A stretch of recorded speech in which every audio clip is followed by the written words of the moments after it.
went completely bald on top because you've always got a hat on. No, I've still got hair. No, I'm all good. I'm just a hat guy now. I'm very woke and progressive, so I wear these wee hats now. I'm gonna start wearing them higher and higher and higher and higher until it's like up to there and it's like inside out. covering the bald spot.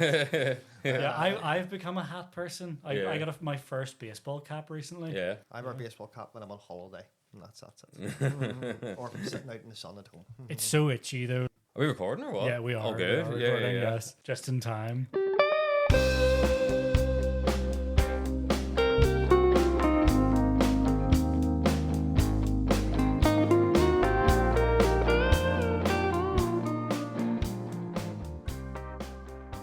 I know listeners have been waiting with bated breath for my my health update. Oh yeah, your bum ticker. Regarding my bum ticker, and the results are in, and yes, the ticker is indeed bum.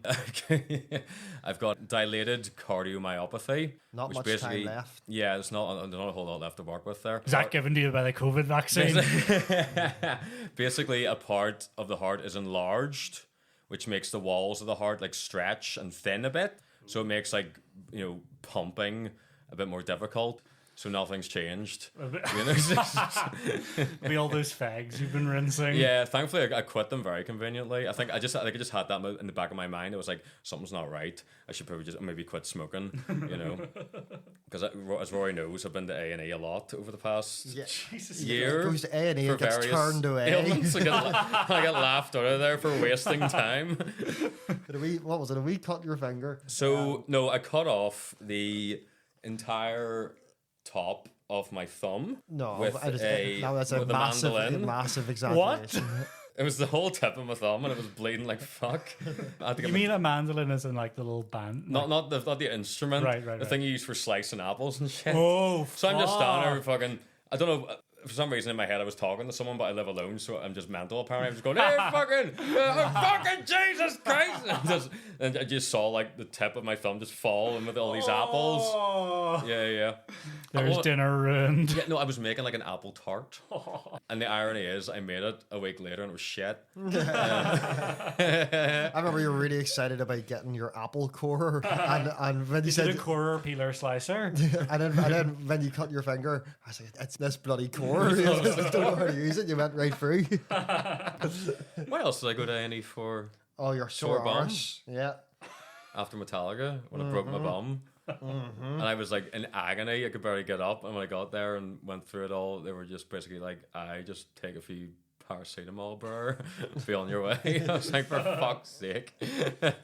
When else was I there? Oh, you felt really sick at one point. I thought I was dying. I was having a panic attack. Yeah, that's that right. was to do with I was having like a heart thing, and now we know why. Now we know. Yeah. Just wasted NHS resources. Yeah, wasted other people's That's what it's there for. Yeah. Not anymore. Do you know what that reminded me of? You know the Lemmy sketch where the dad's on ecstasy and he's trying to have a heart attack? He's like, his wife has died. Yeah. He's got a heart thing. Stop him. Well, yeah. Welcome back, guys, to the Popcorn Head podcast with your hosts, Gavin Wilton, Mr. Rory Moore, and Mr. Tom Brady. As always, you know the drill. Don't forget to like, subscribe, rate, review. Wherever it is you listen, it would do us a big solid and help us out. So today we are looking at School of Rock, released in 2003, directed by Richard Linklater and starring Jack Black. He's a lazy freeloader, and it's time for all this dysfunction to stop. Can't we just do this later? We're taking the ballot without a serious initiative. Good, because I need the money. Now listen, my feeling is if we're going to win this thing, we've got to actually start playing some music. I agree. You're fired. I don't want to hang out with a bunch of wannabe corporate sellouts. I'm going to form my own band. I heard she slipped in the bathroom. Yes, but we've got, of course, a wonderful new substitute. As class factotum, first I'd like to just say, welcome to Horseburg. Oh, what are they teaching this place? Do you just let anyone walk off the street and teach here? $15,000. Let me assure you that nothing is more important to us than for you to feel your children are in a safe and secure environment.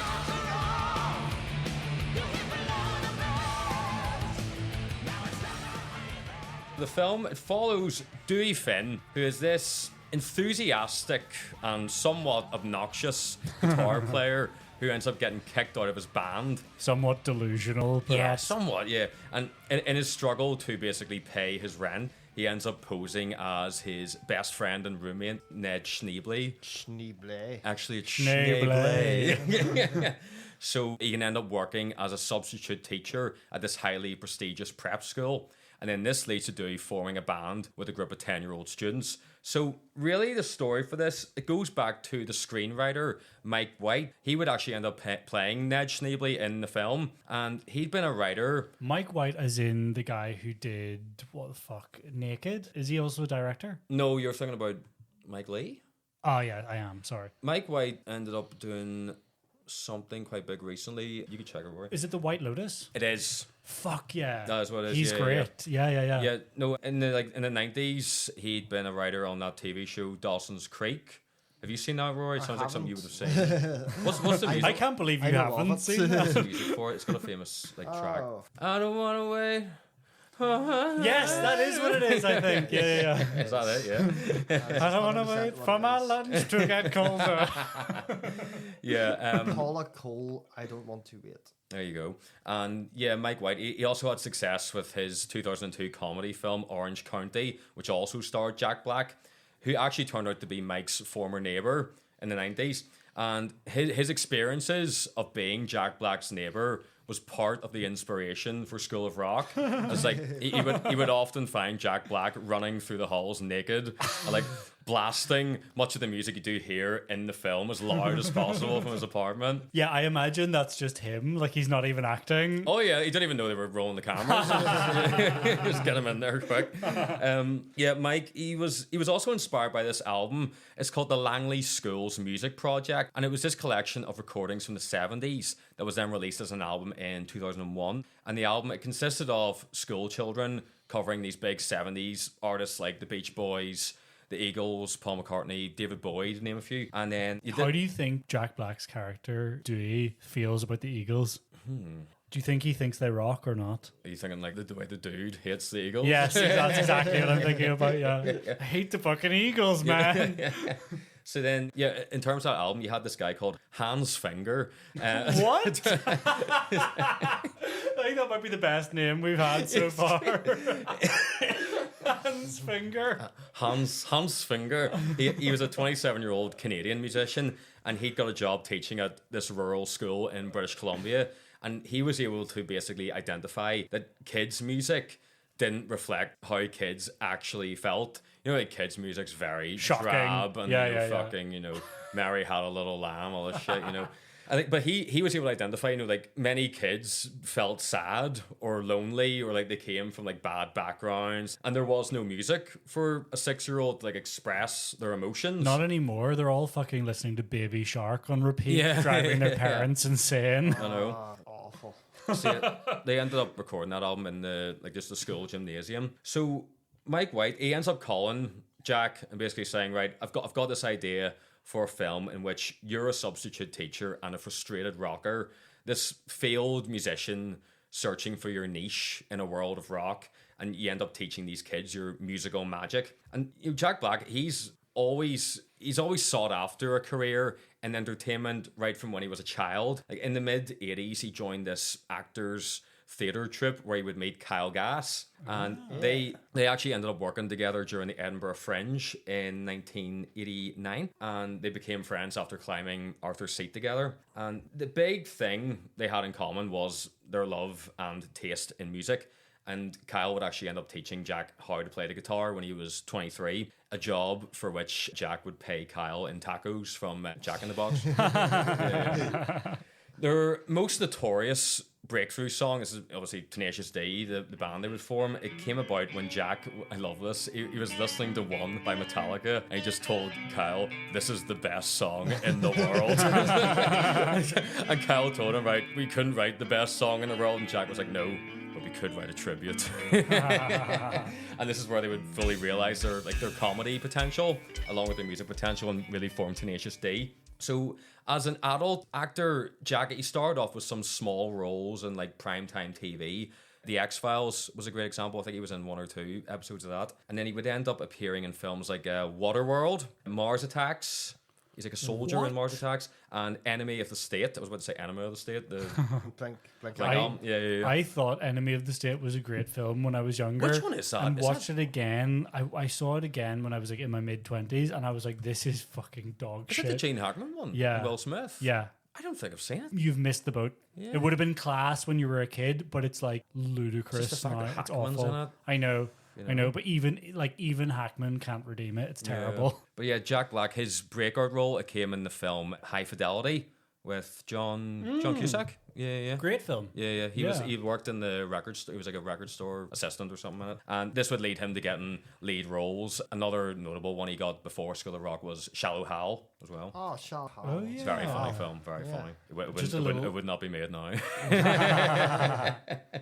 Despite it having like a good message in the end, the rest of it would not be allowed. And he's in a Christmas one as well. That might be I haven't after. seen that. The Holiday? The Holiday. It's Oh, not. yeah, It's I not haven't good, seen that. but it does its job. It's a Christmas film. Yeah. Christmas romance. I'll be watching The Holdovers this Christmas. I will not be watching that. And yeah, Jack Black, he sort of talked about how the film School of Rock, it mirrors his own experience in the entertainment industry. Like how when he sort of got that role, the planets kind of aligned for him, and he was finally able to make a film that he felt he was born to make. Do you know what he does now? The last thing I saw Jack Black doing He's was like, just in loads of like big budget. yeah, but like day to day, he like streams online. Like, Oh, yeah? he makes videos apparently of him like playing Red Dead Redemption 2 and stuff, and also just like fucking about in his That'd be house. great. I know. That's what I Yeah. was thinking. I was like, fuck, if I was like 10 years younger and unemployed, I would totally be watching that. There's a Minecraft movie that's recently out, and he's the big star. He's in just it. getting fucking paid out the ass for this shit, you know?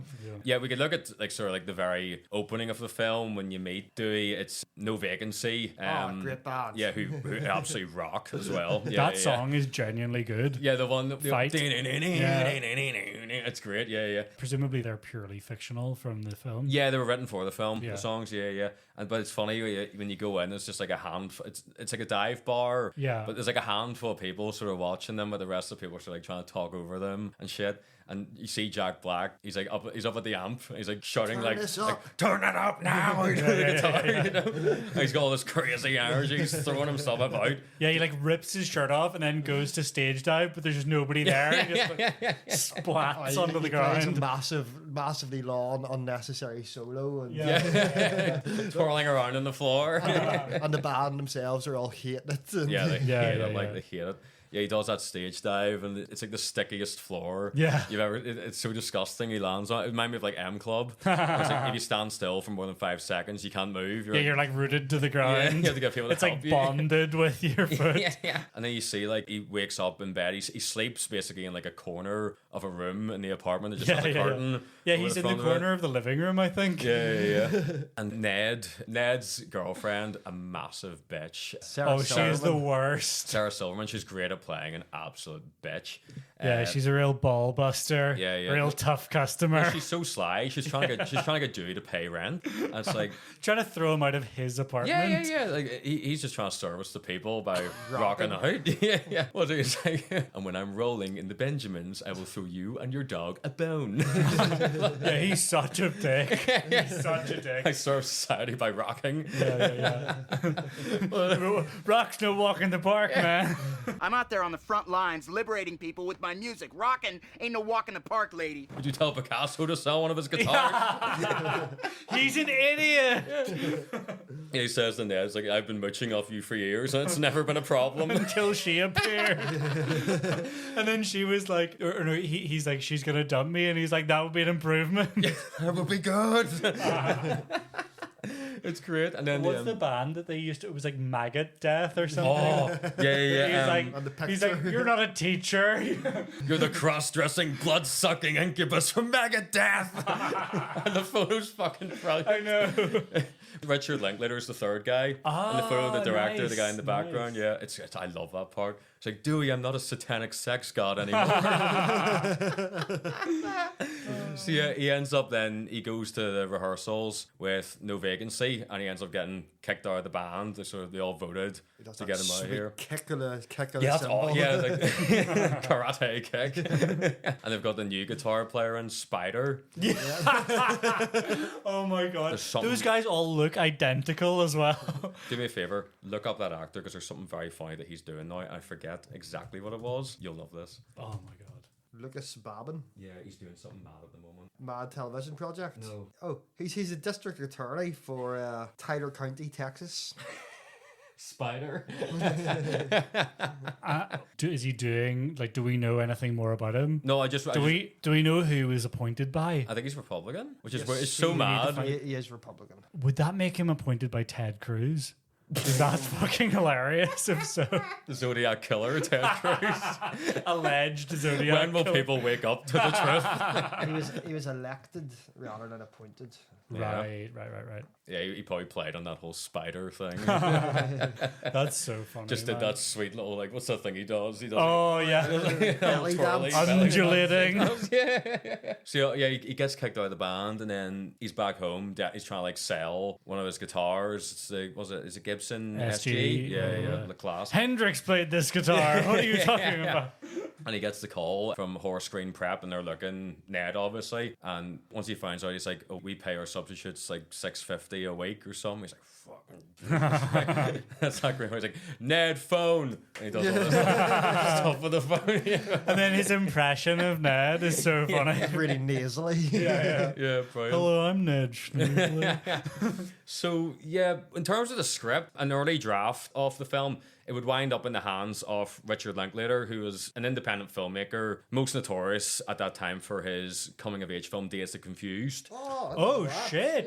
Yeah. Nice. So Great movie. Yeah, Richard. All right. All right. Richard, he read the script and he passed on it originally. He thought it was cheesy and too formulaic, and like his agent then phones him and she's like, there's this producer called Scott Rudin, who's apparently like this really notorious film I've heard producer. of him, yeah. He's got a serious list of credits under his belt. Oh yeah. But he's described You see his name in like everything. Yeah, he's been called the most feared man in town. Like reputedly being like really hot tempered. And yeah, she's basically like, right, listen, Scott Rudin will not accept your pass on this script. So Richard agreed to meet with him in the end. So Scott Rudin would end up like interrogating Richard Linklater on what he basically responded to in the script and what he didn't respond to. So they sort of worked to change elements of it. And yeah, Richard, he was just sort of entering the studio system with this film, and he sort of wanted to have a sense of control, as everyone does. So Richard, he would end up going over the script and try to make it as realistic and as grounded as he possibly could. Like the original script, it was going off in a more theatrical kind of direction. Richard wanted to make it feel real. So once they were into pre-production, Richard, he wanted to avoid casting professional Hollywood kids. He could sort of see, he was good at seeing potential in unknowns, and like he made so many stars in the 90s in some of his films. He also did one called, it's like the Before trilogy. It's got like Ethan Hawke and some other woman in it, but it's like it helped like make them bigger stars as well. I love Ethan Hawke. Yeah. Good. So he basically set out to cast kids who could just play music and sing. Kids who were first and foremost musicians who hadn't acted before. Like nobody was like pretending to play an instrument and there was no dubbing going on. So when they were casting Richard, he basically gave these kids space to make the characters their own, like create their own little characters. And much of the script would then be created during this process. Like that character of Billy, the camp kid, he didn't exist. Fancy pants. He didn't even exist until the wee lad Brian Falduto, he walked in. He was actually supposed to be one of like the tech nerds, but they liked the idea of having this kind of effeminate, sassy kid in the film. And He's so funny. brilliant. Really funny. Yeah. The character of Summer, she was originally written as this like aspiring singer, like a pop star Britney Spears type, who was also like a teacher's pet, obsessed with gold stars. She's Drake and Josh's sister. Yes, Really? that's right. iCarly. Is she iCarly? I don't know iCarly. I definitely Nor remember. do I. Yeah. I'll tell you very quickly. If See, she's her. Miranda Cosgrove, she came into audition and she had just done the pilot for Drake and Josh. I don't think it actually came out yet, but yeah, she would become a main character in that. And Has she gone on to be in anything know. since? iCarly. Have a wee look there. Other than that, whatever that is. She was in Despicable Me, but obviously not her. Yeah, her voice. A lot of Nickelodeon shit, like. Per girl. Yeah, Richard, he really enjoyed her mannerisms, Miranda Cosgrove, and like how she delivered her lines. So they ended up splitting up the Summer character, with the other half becoming Tamika, who's the great singer, nice. while Summer would become the band manager. And they would bring in some familiar names like Joan Cusack as the principal. She's great in it as well. Yeah, she There's is a funny great. part you mentioned earlier when he finds out about her doing the Stevie Nicks impression in Yeah. the staff room or something. Yeah, the staff are talking about her getting drunk one time because they're talking about her, like, you know, I think Jack Black is like, is she always such a hard ass or whatever? And they're like, well, there was this one time when she got shit faced and did a Stevie Nicks impression and got up on the table and started like whirling the tablecloth around above her head. So he's like, he goes into this like reverie being like, oh my God, I know how to get to her. Like, I'll get my fucking field trip. And then it cuts to her and she's like having the most inane conversation you've ever heard. It's about like food being transferred. Yeah, from one yeah. platter To to Yeah, another. it's like one food touching another food in the cafeteria, and she's like, "I know you know how serious a problem this is." So then obviously you get the scene where he arrives at the school and he's going to like meet the kids originally. And there was a very funny bit before he goes into the class where she's telling him like when school ends. And he's like, you think I could get out a little early? I got some stuff I need to do. It's fine. He goes in, he fucking he tries to write his name on Can't the spell blackboard. it. He gets like SCH and he's like pauses and then just writes it out. Just call me Mr. S. Yeah, there's a bit where she's like, "This is a very prestigious institution, and we expect a high standard from our faculty as well as pupils." And he's like, "Yeah, you don't got to worry about me." This is considered the best elementary school in the state, and we maintain that reputation by adhering to a strict code of conduct, faculty included. You know what? You don't have to worry about me because I'm a hard ass. And if a kid gets out of line, I got no problem smacking him in the head. No, we don't use corporal punishment here. Okay, so just verbal abuse? If any kid steps out of line, I'll smack them across the head. And she's like, "Oh no, we don't do capital punishment." And he's like, "Verbal abuse?" Yeah, that's a brilliant scene. That It's is- amazing. What was it? He's like, I've got a hangover. Who knows what that means? Like, he has to get the song. He's like, who's got food in here? Yeah. Turkey sub. And then he's, one of them's like, "It means you're drunk," and he's like, "Incorrect. It means I was drunk yesterday." And then the wee boy Freddy's like, it means he's an alcoholic. It means you're an alcoholic. Wrong. You wouldn't come to work hungover unless you're an alcoholic. Dude, you got a disease. There's so many brilliant lines. Like, and I got a headache and the runs. We'll start on this crapola tomorrow. They mentioned, Summer mentions the board with the gold stars. And demerits. Yeah, it's funny the way the black kid says it. It's like the black Yeah. mark. What kind of sick school is this? Yeah. And he like tears it down really theatrically. And then Summer's like grimacing as he's. Yeah. So, yeah, My precious points. yeah, they started filming it in December 2002, and Jack Black, he was initially quite nervous to be working with kids, but it turned out he had a lot in common with kids. He describes himself as being just an immature idiot. I think the only time he actually got nervous on set was when like he would accidentally say something like shit or something, and he would end up like apologizing to the parents, and they'd be like, "Oh, don't worry, they hear us say that all the time. It's fine." You know? It just shows like he was sort of like, he was a great person to work with a bunch of kids. You know, clearly he is a very caring, kind person. Yeah, very conscientious. Yeah. Like he would hang out with him sort of between the takes, and like he wouldn't be like one of these actors who like, you know, gets ferried away in between takes. He would just sit and chill with him and talk shit with him basically. Yeah. Go back to his like tent. Yeah. And be like, "Don't let them anywhere near me." No, yeah, it's a testament to like the kind of guy he is, considering all the shit that goes on in films and TV, especially when children are involved, like that whole Nickelodeon thing, as we Wait, alluded what's the to Nickelodeon earlier. thing? Oh, there's that documentary. What was it called? It was about that guy Dan Schneider, the guy who was Sounds right. basically the main producer of Nickelodeon in the 90s and the early 2000s, and there was all sorts of You're not going to tell me Sick. this is like motive and opportunity. there was all sorts of sick shit going on with him, like, and there was all this stuff about like involving like feet and things like that. He had a fixation with like kids' feet, and the Nickelodeon logo was at one once a foot, like a footprint. Oh, I remember that. Yeah, No. fuck. Yeah. You should watch that. It's very unnerving. Yeah, I never really liked Nickelodeon that much when I was a kid, funnily enough. So who do you have? The kid, Joey Gatus Jr., who plays Zach. He would frequently be tested on his rock trivia by Jack Black. He'd be like, all right, Joey, first Zeppelin album, all tracks in order, go. You know? So it's like he was like doing little pop quizzes of rock while they were off camera. Like we said, it was basically Jack Black just being a teacher, like in his own sort of character. He didn't really need to like act at all. He has this genuine love for music and entertainment, and it really comes through in his energy. Yeah, Jack Black as Jack Black if he was forced into a teaching role. Yeah. So then you get on a wee bit, and you get the whole speech he gives on The Man. Oh my god, it's hilarious. Yeah. It's like after he's trying to get like new band members and things like that. He's not getting anywhere, and he's just sort of depressed. And he starts going off basically on one about how the man's he had it's following that conversation that he has with his roommate Ned and Sarah Silverman. Yeah. Where they're like, maybe you need to give up on those dreams, and then he's like really depressed in the classroom. yeah. He's like, the man ruined the ozone layer. Yeah. The world is run by the man. Who? The man. Oh, you don't know the man? Oh, well, he's everywhere. In the White House, down the hall, Miss Mullins, she's the man.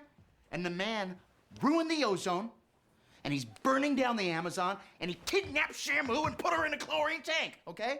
And there used to be a way to stick it to the man. It was called rock and roll. But guess what? Oh, no.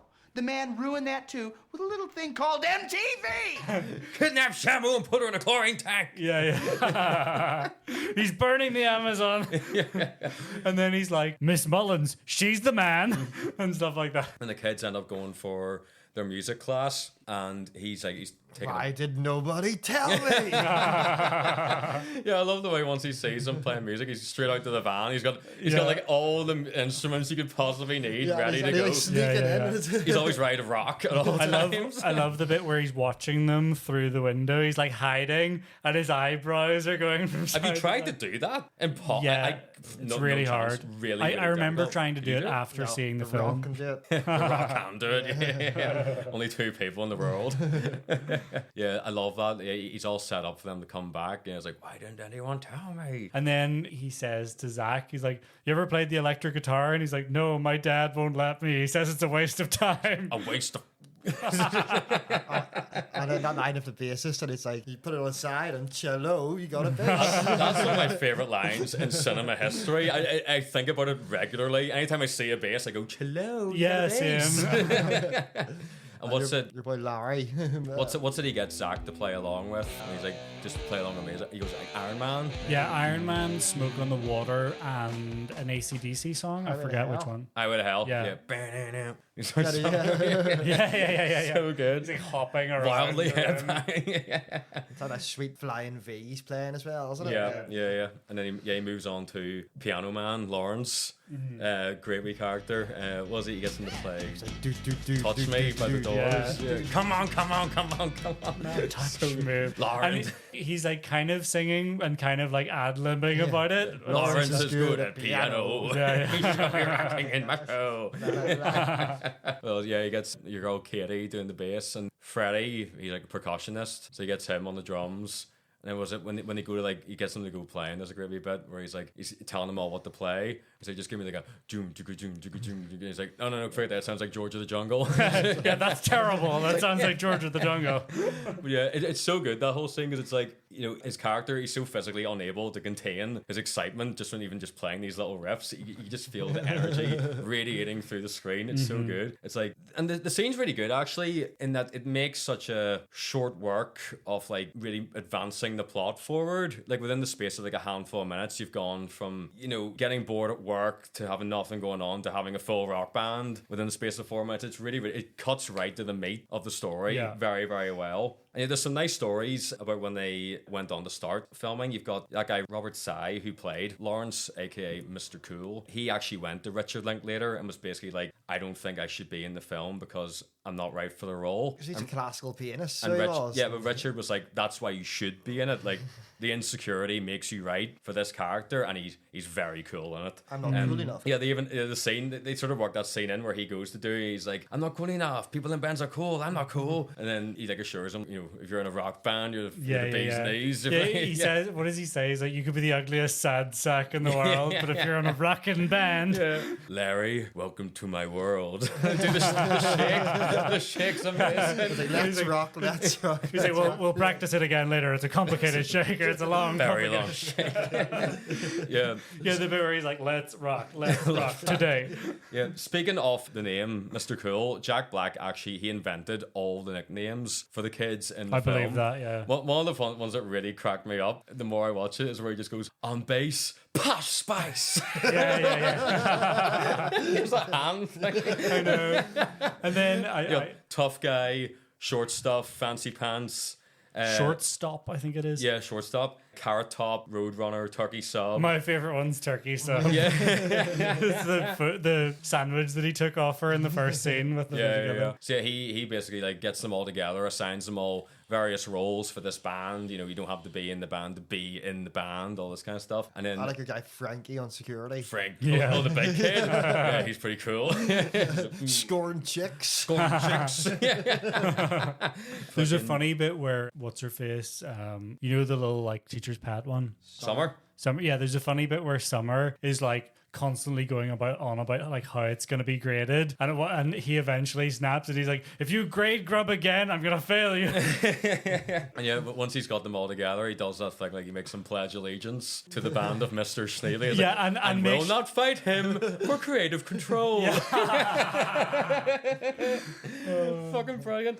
Yeah, also the girl Mariam Hassan, who plays Tamika, she had similar sort of issues as she was in real life, sort of conscious about her appearance and her weight. And they have a great little scene. Everyone wants to party with Aretha. Everybody wants to party with Aretha! Talking about her appearance and her weight. And they've that great little scene, her and Dewey, where Jack Black, he's like drawing on his own experiences of him having issues with like his own appearance and his weight that he was self-conscious about. And it's very inspiring, and apparently these sort of scenes, they help a lot of kids in real life, watching the film. There's a really good line where it's like, why don't you go on a diet? And he's like, I like to eat. Is that such a crime? Yeah. I really related to that line. Yeah.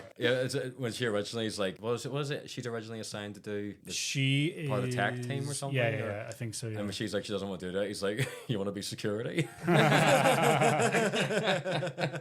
And then he gets her to... She sings after he's dishing out the albums. Yeah. Isn't it to them all? It's so funny in that scene because he finds out that none of them know anything about rock music, and he's like, what are they teaching this school? And then he obviously assigns them all homework, and then like the next thing he's like assigned classes finally, and he's like, from this time to this time we're gonna do rock history and trivia, and then he has this big like chalkboard rock of like the history of rock theory.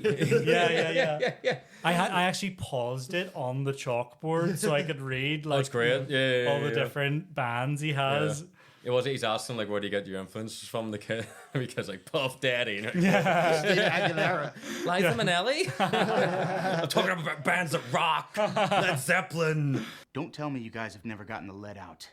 Jimmy Page, Robert Plant, ring any bells? What about Sabbath? AC/DC?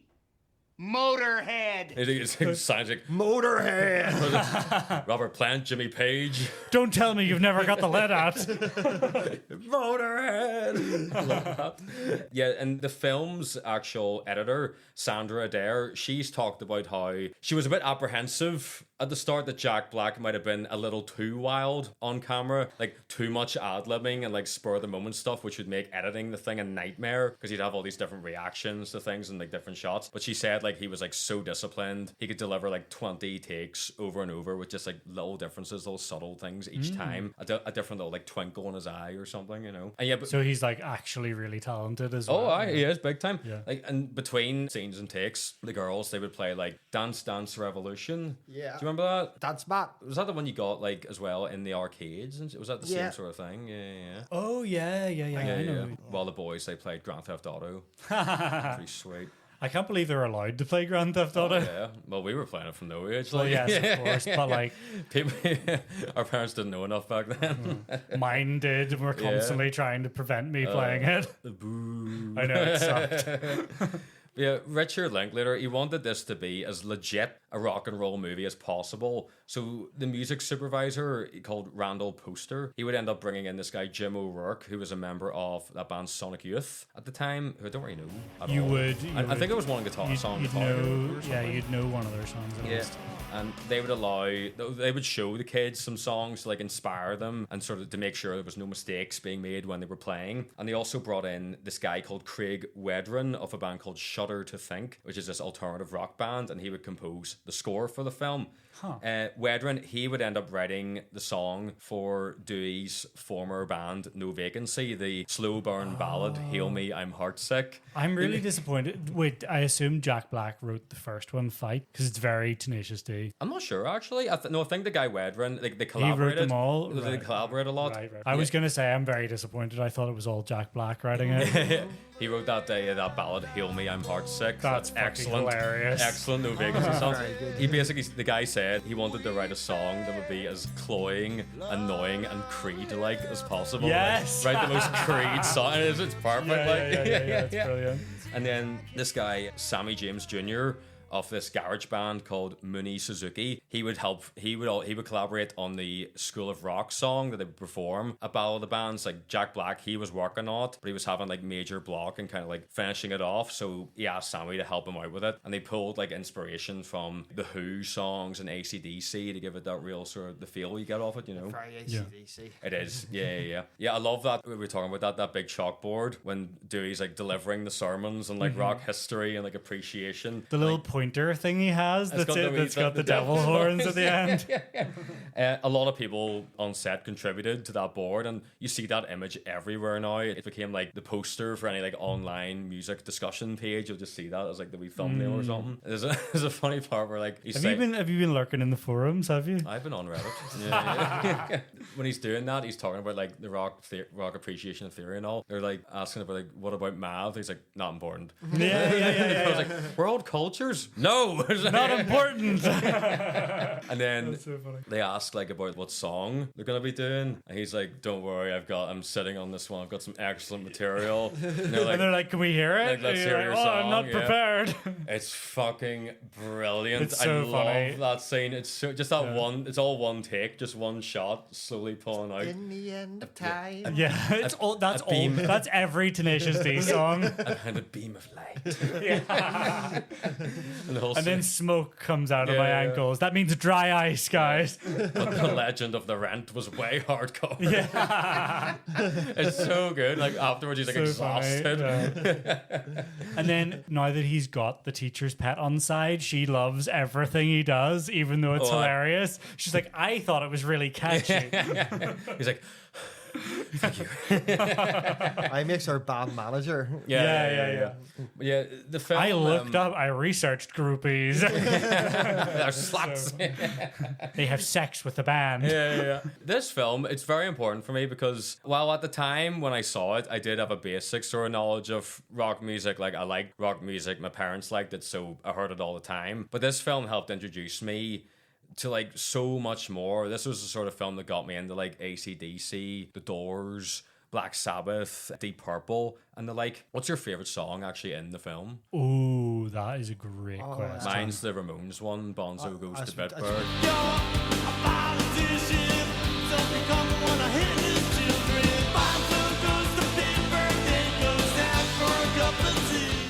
That is good. Yeah, That's good. Maybe Immigrant Song. That's for the first time I heard that. Sick. I actually probably the same. Actually, yeah.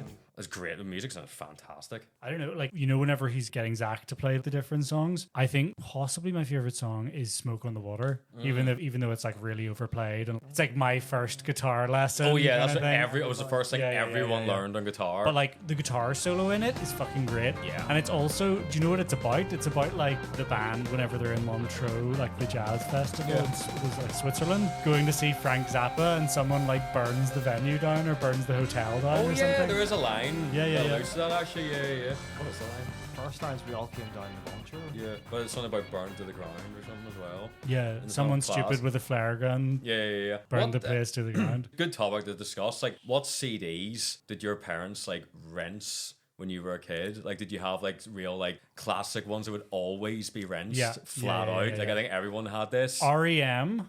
Oh wow! Like, yeah, you know, we with had like that one. Losing My Religion and all of that stuff. Yeah. There was a Warren Zevon song or album from the 90s, Life Will Kill You. Oh, wow. That's a real. That's a good one. And then, you know, like, I only remembered this recently, you know, Aretha Franklin. You know, like, I say a little prep for you. That, all of that stuff. So, like, some Motown stuff. Nice. I bet you've got a good few, Rory. And Bob Dylan, obviously. Oh, lots of Bob Dylan. The Clash, London Calling. It's a great album. Oh, aye. I listened to it an awful lot. Oh, there's a couple of Bowie's greatest hits. Like, you know, like Bowie's greatest hits So are, many. are in like periods of his career. So many. We had the greatest hits of everyone in the house. Like, we had such a culture clash in my house between my mum and my dad. So mum was obviously like Celine Dion, Shania Twain, you know, and then you'd have I think every household had the best of Sting and the Police. It had to, you just had, even if you didn't listen to it, it had to be there. No, my parents wouldn't have it in the house. Yeah. We what had else? that and just listened to a lot. I'm trying to think of some of our big ones. The best of Crowded House. That was a big one in our house. There's one, I only know one Crowded House song, but it's fucking amazing. Don't Dream It's Over. Yeah. Oh my god. What's the other so one? good. Everywhere you go, always take the weather. That's with them. You. Yeah. Right, okay. They've got a few. They do have a few good songs. What else do we have? The best of Barry White. That was a big one. Yeah. Yeah, I think Brilliant. we have a few copies of that knocking Yeah. around. But then Dad, he would have like, he was a big Pink Floyd fan, like, but he would have like, he wouldn't have like Dark Side of the Moon at hand or The Wall. He would have the fucking obscure Pink Floyd stuff. He would have Adam Hart Mother, like metal, Like Rinson. the early ones. Oh yeah, well, like the ones where you still, you know, it was post Sid Barrett, but Right. like prior to Dark Side of the Moon, like those two. Yeah. Set the controls for the Heart of the Sun. Yeah, or yeah, stuff something. like that. Yeah. Oh my god, he'll hate me telling this, but I must tell it. He was in a band in the 70s, and the band was called Hamlet. Great. And he was going over to London to buy a new drum kit for the band, obviously. And he got over there and he was meeting his mate who lived out there. And when he met his mate, he had in his hands, in his left hand, he had 2 tickets for Pink Floyd Dark Side of the Moon tour in the fucking, I don't know what venue it might have been, maybe the Royal Albert or something like that. Yeah. And then in his right hand, he had tabs of acid. And my dad just said all he remembers is Pink Floyd arrived on a spaceship and they left on a spaceship, which I think's brilliant. But we had so many, like fucking. Let me tell you another acid story about my dad. So I was speaking to one of my dad's best mates after he died, and you know, I was telling him that my dad would always tell me stories about how wild he was, and he was like, me wild? There was one time we did acid at a party, and I was like, Sam, I'm not sure. I've had 2 tabs of acid. Like, I'm not sure if I'm gonna be all right. And my dad was like, don't worry about it, I've had 10. I was like, what? That's fucking brilliant.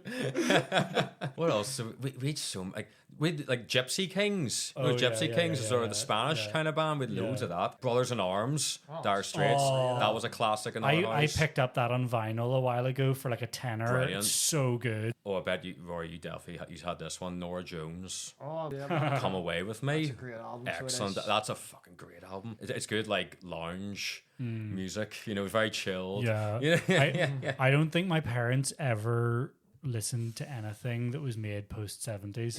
Yeah. Or like they were like very, very heavily skeptical about it. They just so had enough. there's like so few things that like hadn't started in that era. Like they would maybe get like a 1990 album, but of someone who started in the 70s. Yeah. Do you remember any like singles you would have bought when you were younger? Anything in I remember particular? my first single is it's an S Club 7 one. Oh wow. I can't remember which one. I'm trying to think what it could have been. Ain't no party like an S Club party. Oh yeah. I bought 5. Potentially. You remember 5? Get on up. Yeah, Well, yeah. I had that as well. Yeah. That's probably the first thing. And Nice. I listened to it on my like Xbox or something. Sick.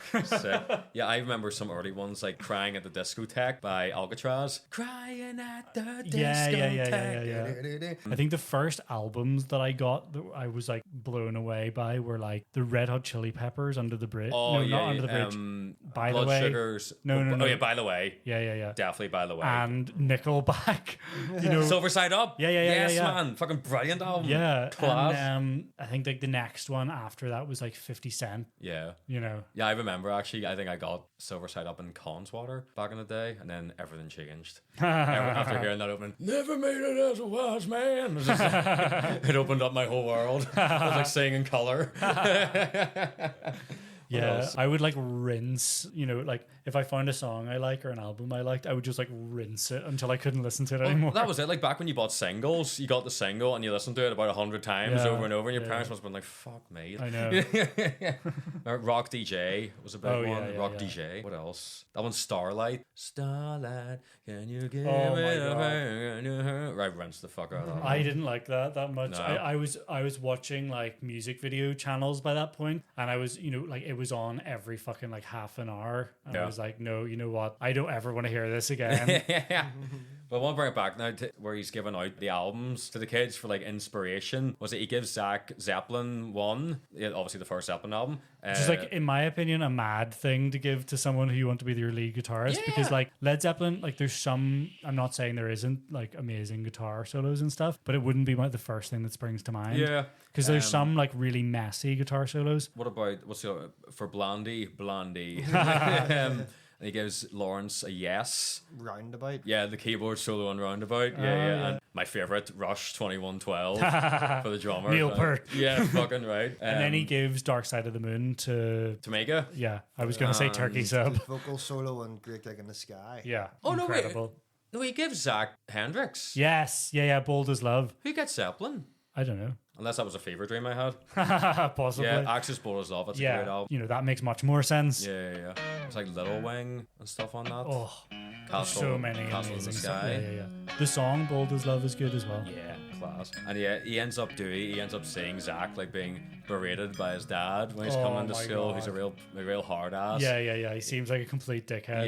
Yeah. So yeah, it's like Dewey. You could argue, you could look at the film in a different, like the first half. It's like he's just using these kids to like further his own like dreams, Vain ambition. Yeah, vain ambitions. Yeah. But then he starts to see their problems and like what they're going through in life, and he ends up being like a really good teacher Yeah. of like life lessons Yeah. to them, rather than, you know, like they're getting so much out of it, but not what their parents are paying like 15 grand a year for. Yeah. You know, he starts to make it more about them and less about him, and he's using rock to sort of teach them about life. Yeah, the part where he's like, so he sees the thing going on with Zach, so he decides, right, we'll try and like come up with a song in class here. Like, you know, he asks like, what was it he asks? What really annoys you? And then before that, he asks him right, something okay. else, and it's like, so yeah, scoring chicks, so like getting Oh wasted. yeah. It's What's like, rock about? Yeah, sticking it to the man. He's like, yes. Yeah.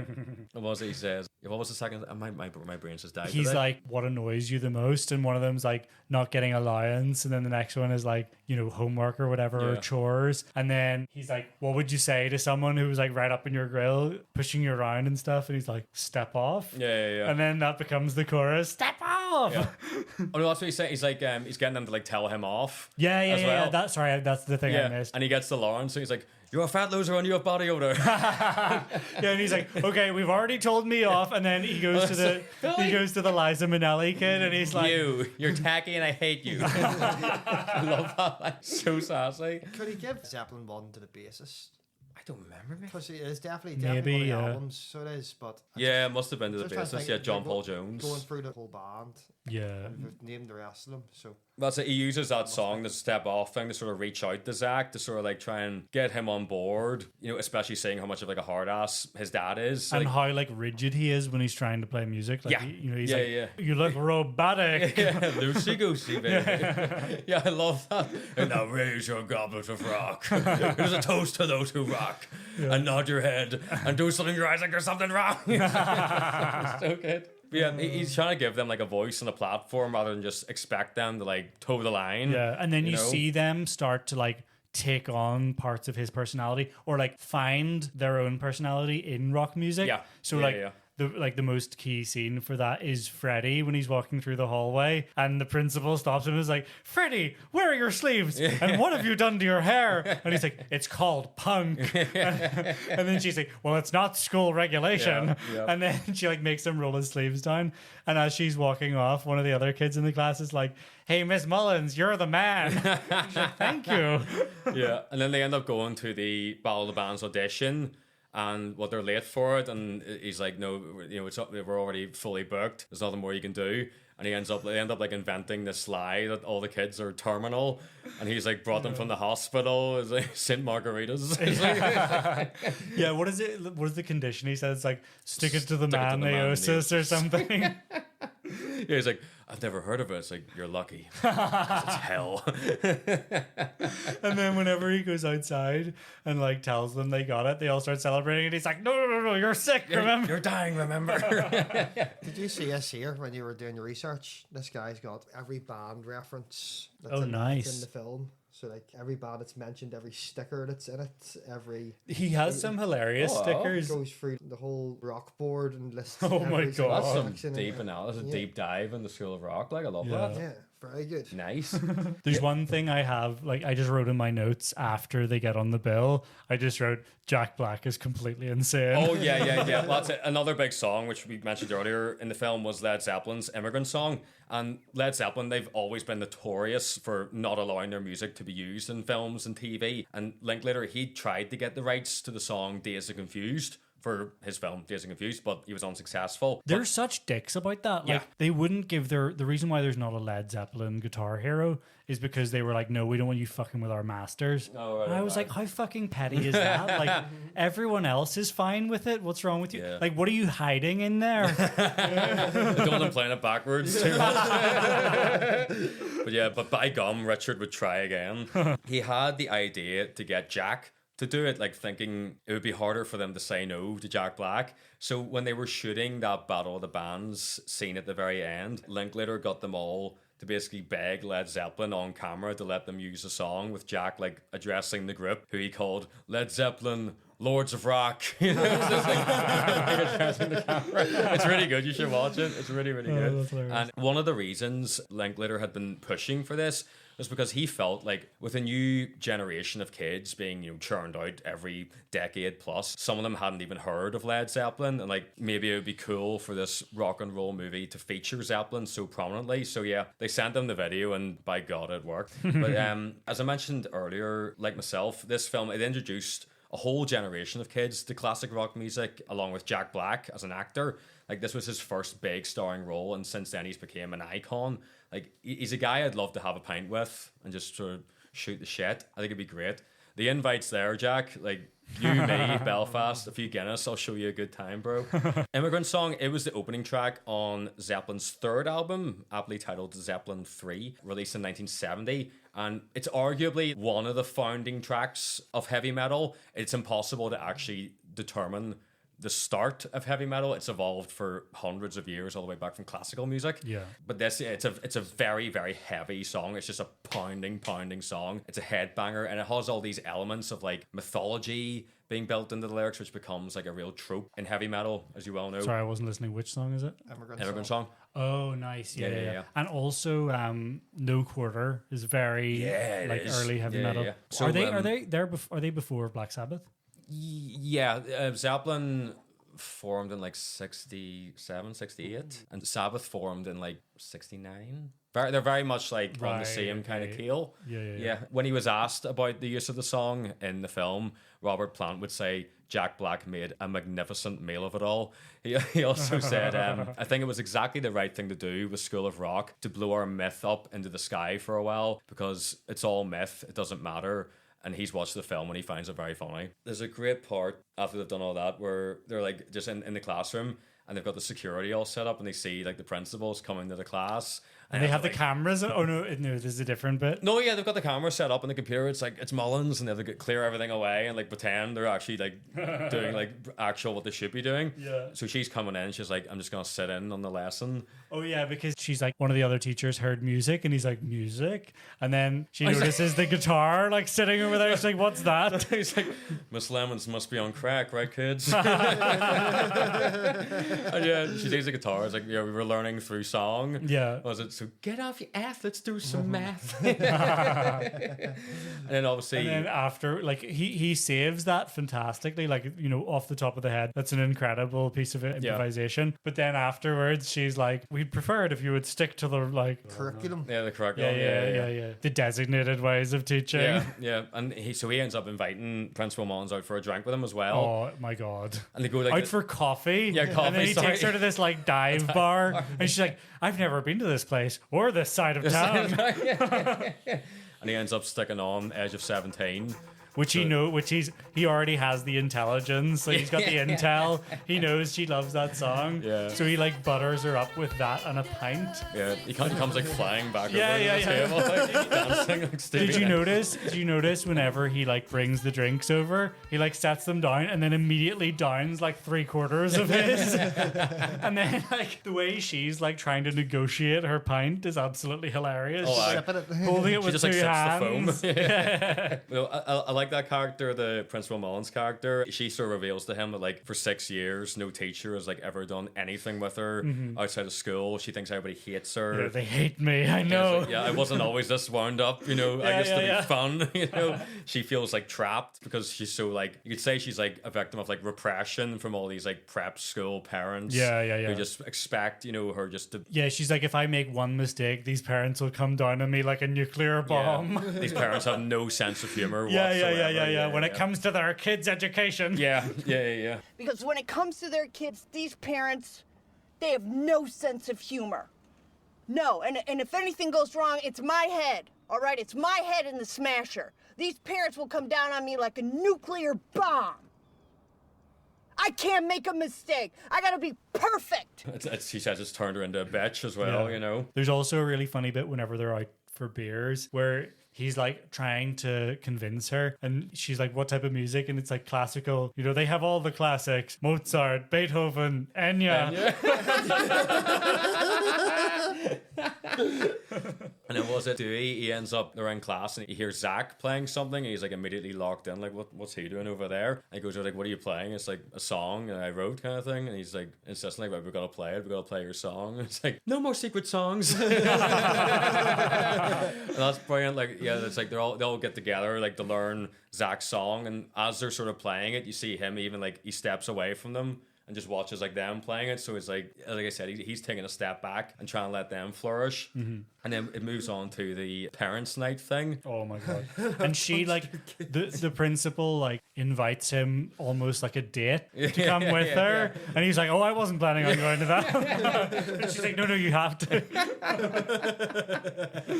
And at the same time then Ned, he ends up finding out what's been going on. He gets a check. Yeah, what's her face? Sarah Silverman like pumps him for information. And like whenever he eventually like confronts him about it, he's like, she got it out of me. I'm sorry. Like there's nothing I could do. So yeah, he's in the class and he ends up getting busted for what he's been at, and he mentions something about like teacher-student confidentiality. Yeah. They're like, what special project? Excuse me. Ever since you started teaching here, all my son can talk about is music. He says when he grows up, he wants to be a musician. That's right. Is this your influence? Yeah, Mr. Shneebley, why has my daughter become obsessed with David Geffen? How is this? Homework? Okay. See, I would like to tell you about what we've been doing in here, but there's such a thing as teacher-student confidentiality, and I don't want to be in breach of educational law, because I could be dismembered by the teachers' union. So... You expect us to believe this garbage? I could be dismembered by the teachers. Yeah. He's like, I don't want to run afoul of teacher-student confidentiality, or I could be dismembered by the teachers' union. I love a bit that it all explodes, and he's like, My name is Dewey Finn, and no, I'm not a licensed teacher, but I have been touched by your kids. And I'm pretty sure I've touched them. I've touched your kids, and I'm pretty sure they've touched me. And then all this, see, There's like a moment where they don't know what to do, and then they're like, running down "Oh the my corridor." god!" One of the great things about this film is how convincing it is. Like, you buy into it completely, and it treats the subject matter with great respect while also making it genuinely funny. Like, this is a film that makes me laugh out loud every time I see it. And it's an incredibly heartwarming and inspirational film as well. Like, watching it as an adult, it's quite therapeutic. Like, as a child, you didn't really get the full message and its meaning. You just thought it was like really cool. But it's all about following your passion, you know, not giving up whenever the world seems to be against you. Like, him as a teacher, he's given them, you know, self-esteem, praise, you know, there's some fantastic moments. And like Jack Black, he's just sensational in the film. Like, nobody else could have played Dewey. Like, rock music is his personality and his way of life. And he brings so much truth to that character. Like, it is a very grounded performance, despite how like wild it seems. You know, I think this movie, it just represents Jack Black more in his element than anything else he's ever done. And he probably will ever do, to be honest. Yeah. Pick a Destiny. Yeah. So yeah, the kids, they decide, they're going to go play the show anyway, and they end up going getting Dewey from his apartment. That is so punk rock. And then, that's great. Mullins, she's like dealing with the irate parents. And she's just losing her mind. Yeah, she finds out that they've disappeared, and she comes back and announces it to them. You just can tell she just lost her mind. She's like, I've just been informed that all your children are missing. Like, things couldn't get any worse. Yeah.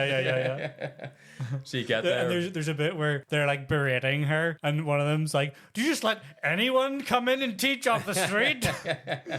So they get to this maniac. They get to the Battle of the Bands, and No Vacancy are on playing "Heal Me, I'm Heartsick." Great, fucking love that shit. Heal me, I'm heartsick. I love the bit at the start where they're like, you know, the scene where they kick him out of the band, and they're like learning that song as he comes in, and it's, you know, he's like singing it, but also like teaching him the chords at the same time. And he's like, "Heal me in A minor G." Yeah, it's good. It's so funny. And then they get there, and Dewey's basically like, right, yeah, we should play Zach's song, not my song. And they're sort of like, oh no, we don't know it well enough, but it's just like, you know, it just shows he's just there for them. He's their teacher. He's not the fucking leader of the band, but he's sort of like, you need to sing it though, you know, because you got the pipes. Yeah, you really get that whenever he goes to find Freddie, who's off like playing cards and drinking with these like phonies. No, I love that. It's a great sort of finale with the song and all that. And the parents, obviously, they arrive and they're really taken in by it. Was it Mr. Cole's dad's like, "Your son is very skilled."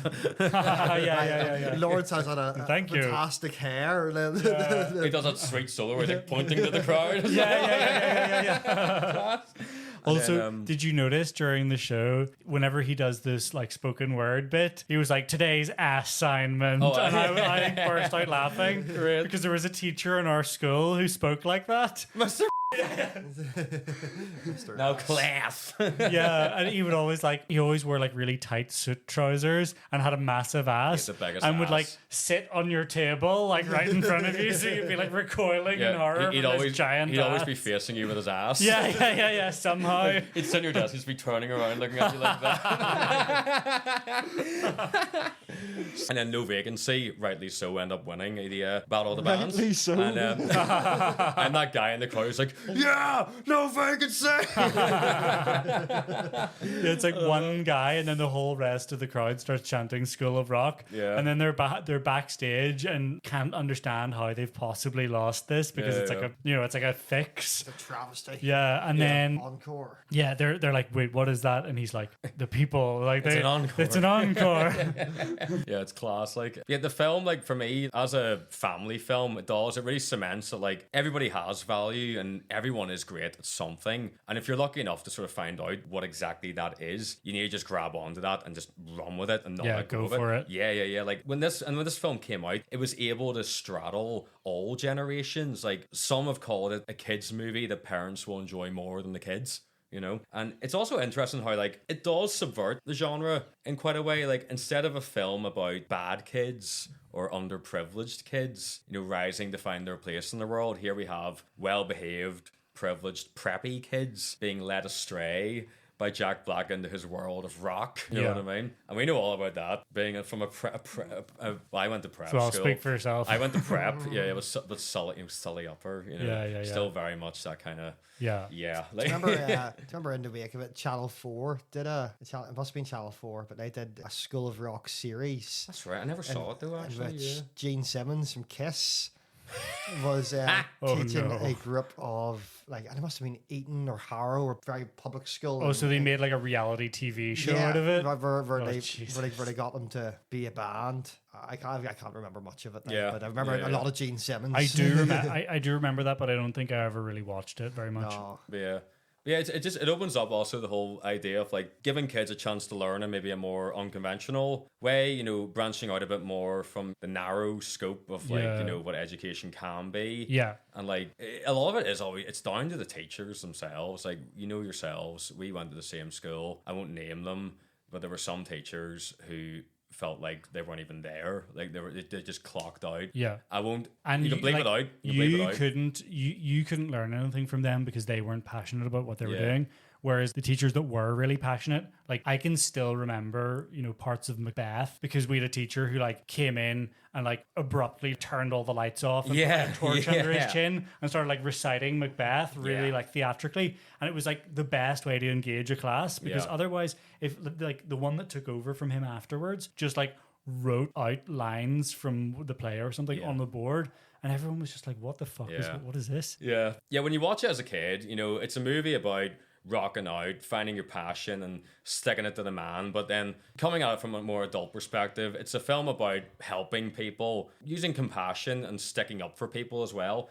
It reminds me a bit of Jimmy Page, right? When he was a kid, he appeared on this BBC thing called All Your Own in 1958, and on the show, like, he was in school at this time, he was on the show and he basically said that he wanted to pursue a career in biological research, and then 11 years later he's playing Led Zeppelin. You know? Yeah. Class. Like, it's interesting. Any other points on School of Rock? Literally nothing. The only thing I have left in my notes is just a quote, presumably from Jack Black, which I can't remember the scene it's from, where he just says, "Music is my life, man."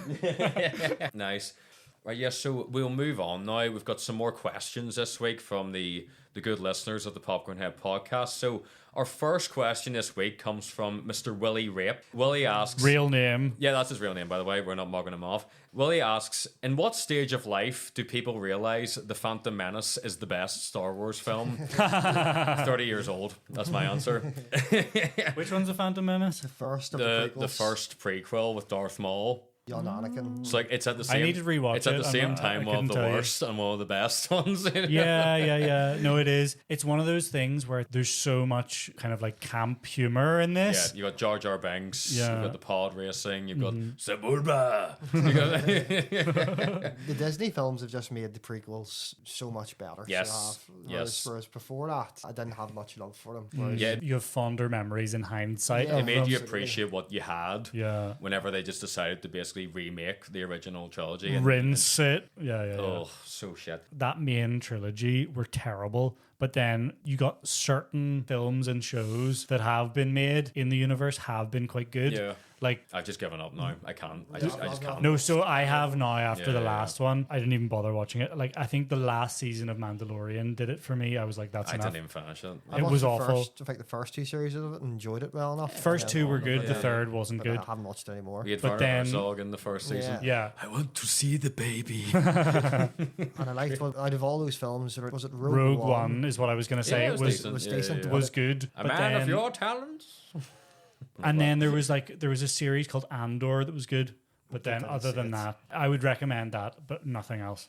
Next question comes from Woodstock NI, aka James Pollock. James asks, best action sequence in any movie ever?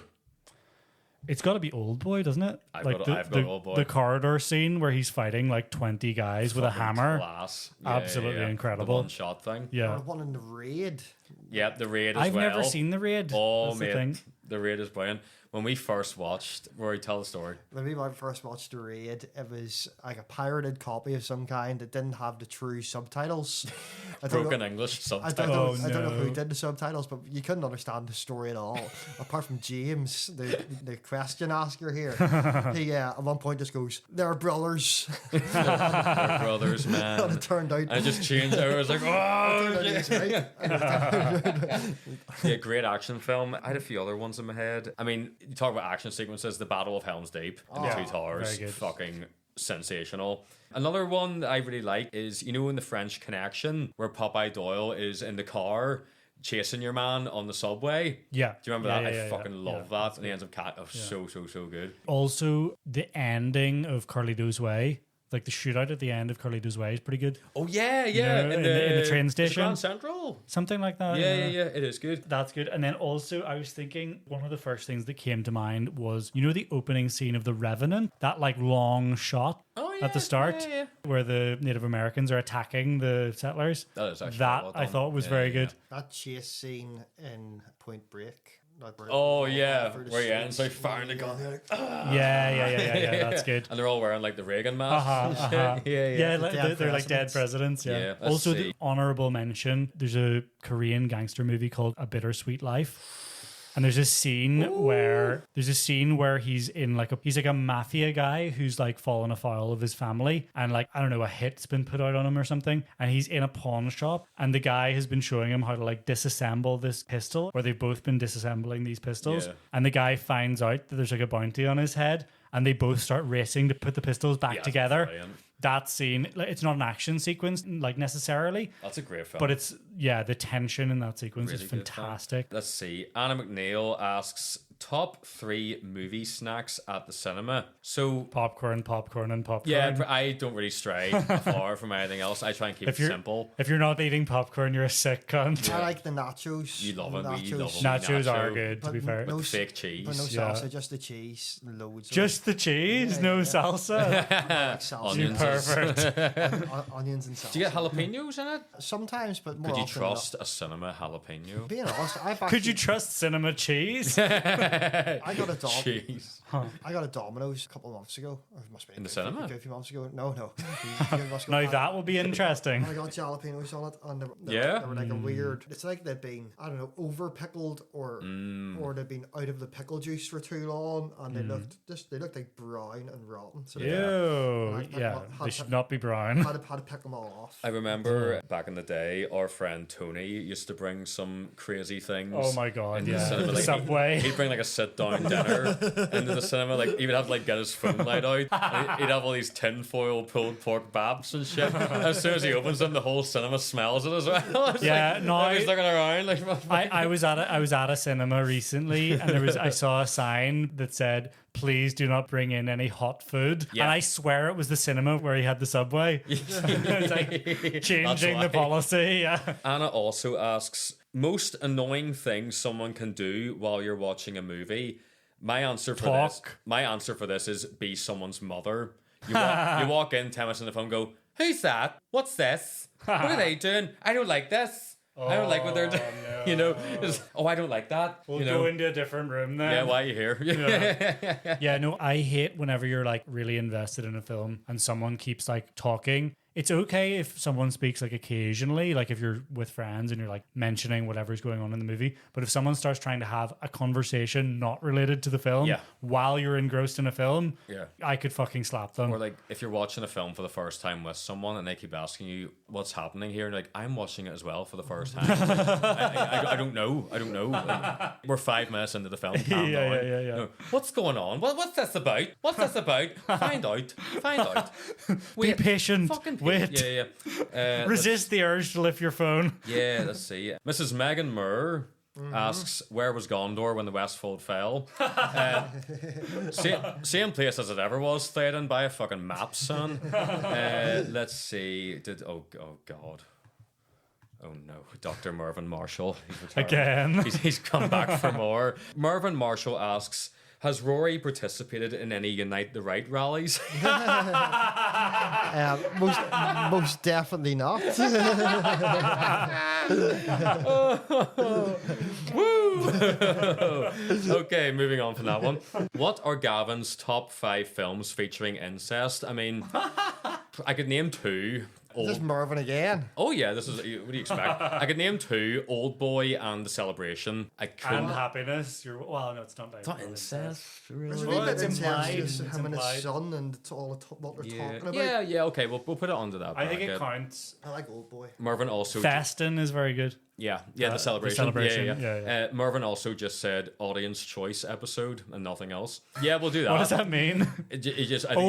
They can choose an episode for us to review. Yeah, we'll do I would that. fucking love that. That'd be great. We had a guy. We'll tear it to pieces if it's shit. A guy messaged me last week, a complete stranger, just a random cornhead, and he asked if we would do Dog Day Afternoon on the podcast, and I said absolutely, we'll try and do it before the end of the year because it's a fucking brilliant film. Said God, that horrible scene. That's Dustin Hoffman, isn't it? No, it's Al Pacino and robbing the bank with John Cazale. Straw Dogs. God! Jesus Christ. God. Sam Peckinpah. Oh God. Horrible scene. Oh no! See. Is that the one where the wife gets raped but it looks like she's enjoying it? That's the scene. And it's like, what the fuck is this filmmaker doing? Yeah, I can't tell whether he's being snide here or not because it's Marvin. He might actually be asking a genuine question. He asks, "What's the deal with the intro music?" Well, we'll tell you, Marvin. It is actually a piece of music by Tom Brady's late father. So if you're trying to be snide, that's sly. Well, I think it's quite good.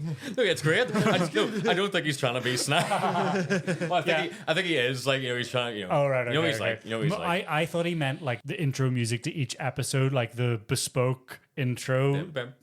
No. I mean like the bespoke intro that I make for based on every film for every episode. No. He means our signature song. Right. Yeah. No, it's my dad's music, and it's a guy His called, late father, Marvin. It's a guy called Patter Cole playing the guitar, and he's really fucking talented. Shove that up your bollocks. Anyway, and his final question is just live episode when? Never. Fuck you. We'll see. We'll see if Black Box will take us. Maybe they seem to take anybody. I'll leave it at that. Yeah, that was great, guys. In all seriousness, Black Box, if you would like to have us, we'd be very honored. We'd be most honored. Yeah, thanks very much, guys. This has been great, and we will see you again next week. Take it easy. Thanks, night. See you later. Heal me, I'm heartsick, I'm hungry and I'm broken, I'm haunted with weeping, the blood of heaven flowing like a river tonight, tears I can fight on my own.